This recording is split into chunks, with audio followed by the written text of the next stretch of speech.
Chief मिनिस्टरों को, सरकारों को धमकी देते हैं। मेरी बात सुनो, अगर नहीं सुनेंगे तो मैं आपके पीछे ईडी लगाऊंगा। सिर्फ झूठी नहीं, झूठों के सरदार है वो। दिल्ली से लेकर गली तक घूम रहे हैं, लेकिन लोग वोट देने के लिए तैयार नहीं है। कांग्रेस बनाते आई, मोदी जी बेचते जा रहे। ये आप सोचना चाहिए, खासकर दलित, पिछड़े और आदिवासी, गरीब लोग, ये सोचना जरूरी है, क्योंकि पैसे वालों को कोई दुख और दर्द नहीं है। अगर एक बार सेंसस हुआ ओबीसी का, तो कौन कहाँ है, कितने लोग पड़े हुए शेड्यूल कास्ट में है, कितने लोग नौकरियों पे है, ये सारा निकल के बाहर आएगा।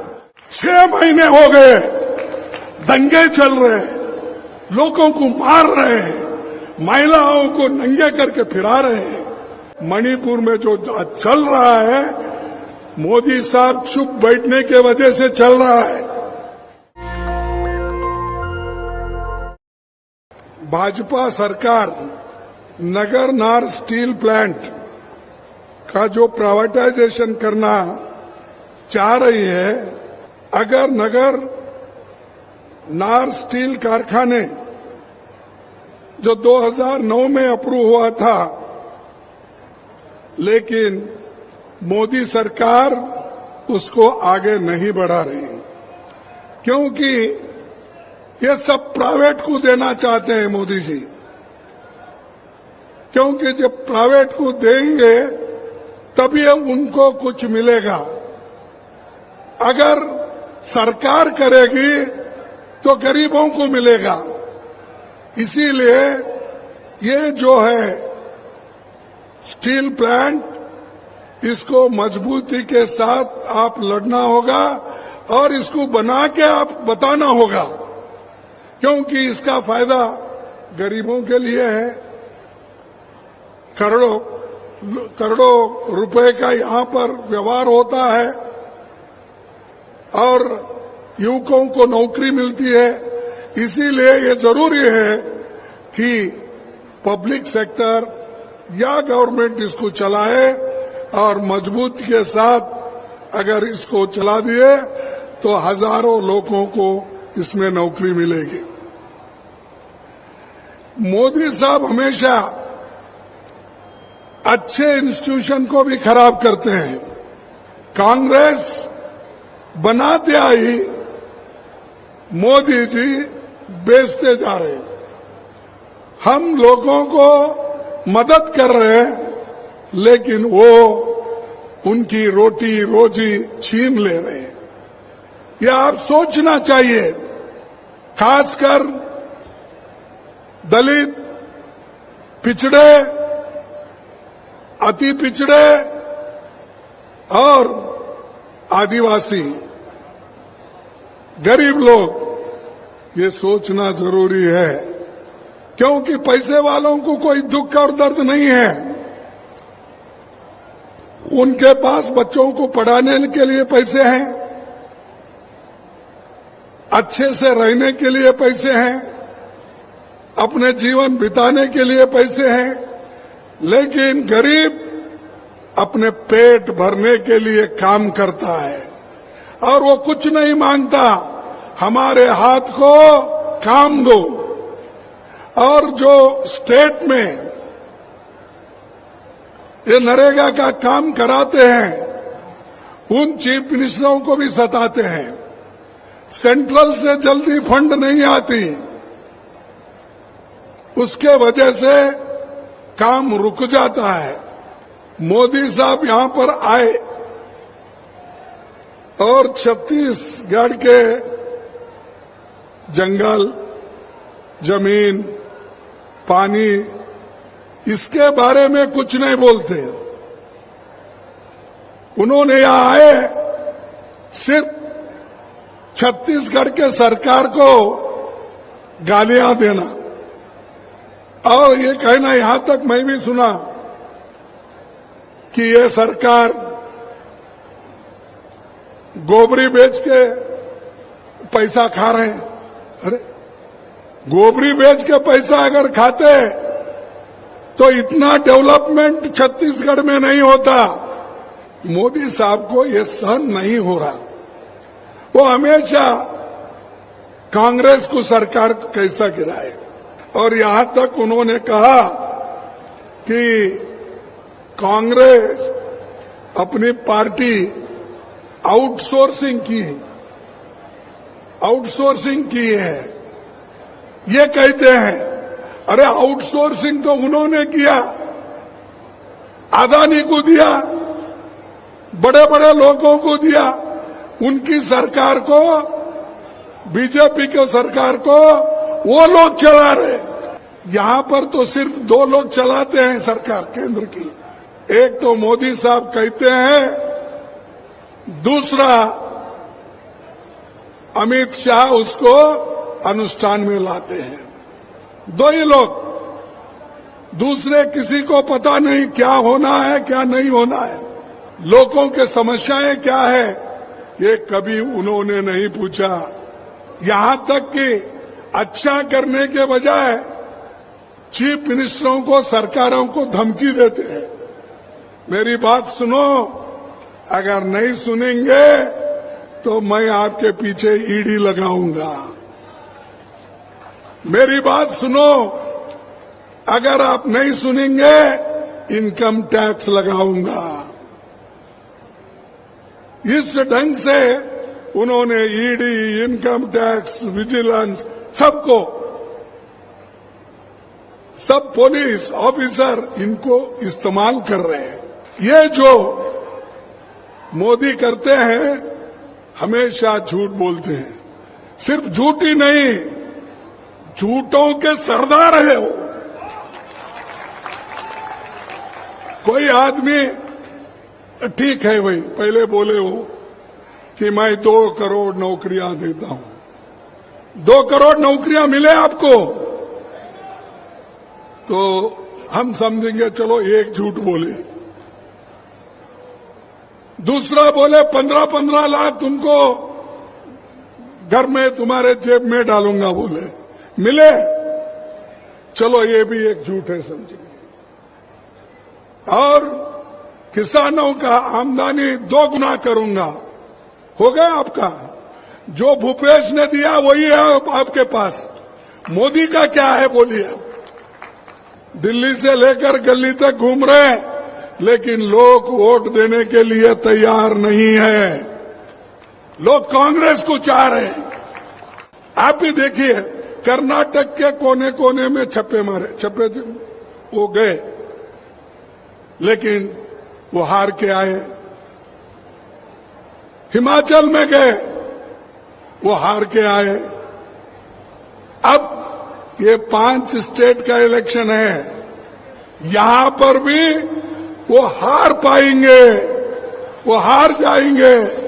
ये एक आप लिख लीजिए। तमिलनाडु कैसा हारे, आप देखिए कितने हैं,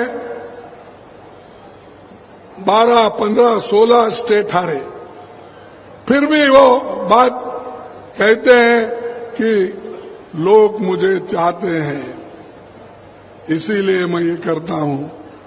अगर लोग चाहते तो इतने राज्यों में तुम नहीं खोते थे। भाइयों, और एक मुद्दा हर जगह वो कहते हैं, हमने महिलाओं के लिए रिजर्वेशन लाया और कांग्रेस वाले उसको विरोध कर रहे हैं। कांग्रेस वाले विरोध कर रहे हैं। अरे अमेंडमेंट 52, 53, 54 किसने लाया? छत्तीसगढ़ में जिला पंचायतों में, तालुका पंचायतों में जो आपको रिजर्वेशन मिला है, जो महिलाएं, माताएं आज कुर्सी पे बैठे हैं अध्यक्ष होकर, उपाध्यक्ष, वो किनके वजह से, ये कौन किए? ये तो कांग्रेस ने किया। चोर उल्टा कोतवाल को ढाके, ऐसा काम तो वो कर रहे गलत, और हमको बोल रहे कि कांग्रेस आड़ी आ रही। गरीबों के लिए हम कुछ देना चाहते हैं, माँ बहनों को देना चाहते हैं, शेड्यूल कास्ट को देना। अरे भाई, शेड्यूल कास्ट को तो ऑलरेडी रिजर्वेशन है, तुम क्या देते हो? शेड्यूल ट्राइब्स को रिजर्वेशन है, तुम क्या देते हो? उनको भड़काने का आदिवासियों को मिल रहा है, शेड्यूल कास्ट को मिल रहा है, और ये लोग वो छीनना चाहते। अरे छीनना हम नहीं चाहते, तुम तो छीनना चाहते थे, हमने उसको रोक दिया, रख दिया, और आगे हमारी गवर्नमेंट आई, ये पहला हम काम करेंगे। आज अगर उनमें महिलाओं के लिए प्रेम है, गरीबों के लिए प्रेम है, पिछड़े हुए वर्गों के लिए प्रेम है, तो अब जो संख्या अस्तित्व में है 543, आप उसी में करो। जब बढ़ गया संख्या तो उस वक्त फिर सीट भी बढ़ जाएंगे, लिमिटेशन होगा, अगर ज्यादा आ गए फिर हम उसको बढ़ाएंगे। नहीं, वो नहीं चाहते। वो बोल रहे हैं अब कि सेंसस होना, उसके बाद में डिलिमिटेशन होना, और ये सब होने के बाद ये 2034 में आएगा। यानी उनकी नीयत अच्छी नहीं है। हमारा जनगणना है, वो जनगणना के लिए हम इसलिए तैयार है, उसमें गरीब लोग बहुत है, पिछड़े लोग बहुत है, अति पिछड़े बहुत है, हरिजन, शेड्यूल कास्ट है, शेड्यूल ट्राइब्स है, और ऐसे लोग हैं। अगर एक बार सेंसस हुआ ओबीसी का, तो कौन कहाँ है, कितने लोग पड़े हुए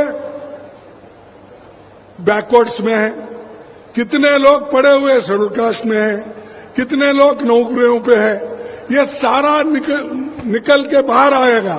तब हमको मालूम होगा किनको क्या ट्रेनिंग देना, किनको क्या बताना, किनको कौन सा मदद करना, पैसे से किसको मदद करना, जमीन अगर नहीं है तो उसको कैसा देना। ये इन तमाम चीजों को, गरीबों को मदद करने के लिए हमने डिमांड किया कि ये गरीबों की, बैकवर्डों की जनगणना होनी चाहिए, सेंसस होना चाहिए, उनको आप कीजिए। अब कर्नाटक में भी रेडी है, कर्नाटक में भी पहले से ही रेडी है, लेकिन वो बाहर नहीं आया, अब आ जाएगा। बिहार में 2-3 दिन पहले उसको बाहर निकाला गया, उसमें सारी चीजें हैं मालूम।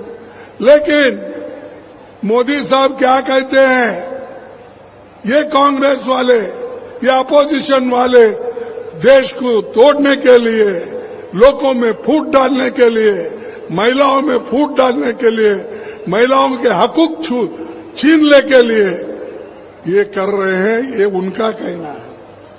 तो ये चीजें जरा आप लोग होशियार हो गए, थोड़ा मोदी साहब जानना चाहिए। अब पहले के जैसा नहीं, 2014 में आए, गलती से फिर एक बार 2019 में आए, लेकिन यही खेल आगे नहीं चलने वाला है। हर कम्युनिटी के लोग होशियार हो गए, और देश को बचाने वाला तुम एक ही नहीं, आप अकेले ही गुत्ता नहीं लिए। देश को बचाने वाले, देश में एकता रखने वाले हम हैं, हम सभी लोग उसके लिए लड़ते हैं। आप सभी लोगों के तरफ से मोदी जी को एक बात विनती करूंगा, कम से कम एक मीटिंग कम करके मणिपुर जाके आप एक मीटिंग बोले। 6 महीने हो गए, दंगे चल रहे हैं, लोगों को मार रहे हैं, महिलाओं को नंगे करके फिरा रहे हैं, गोलियां चला रहे हैं। वहां आप नहीं जा रहे? आपको वो मणिपुर क्या इस देश का हिस्सा नहीं है? वहां इसलिए नहीं जा रहे, इनको आने ही नहीं दे रहे वहां। और यहां फिर रहे कहा जहां लोग मजबूत है, अच्छी सरकारें चल रही है, मणिपुर में जो चल रहा है, मोदी साहब चुप बैठने के वजह से चल रहा है। मोदी साहब हिम्मत नहीं कर रहे। मैं समझूंगा मोदी साहब हिम्मत हारे हैं। अगर आपके पास हिम्मत है तो जाके वहां पर सुलझाओ, वहां सुलझाना नहीं चाहते आप। नेशनल दस्तक की आपसे गुजारिश है कि अगर इसको बचाना चाहते हैं तो नेशनल दस्तक को सब्सक्राइब करने के लिए रेड कलर के सब्सक्राइब बटन को दबाएं, फिर बेल आइकन की घंटी दबाएं। नेशनल दस्तक को बचाने के लिए बहुत जरूरी है कि हर खबर को शेयर करें, लाइक करें, कमेंट जरूर करें।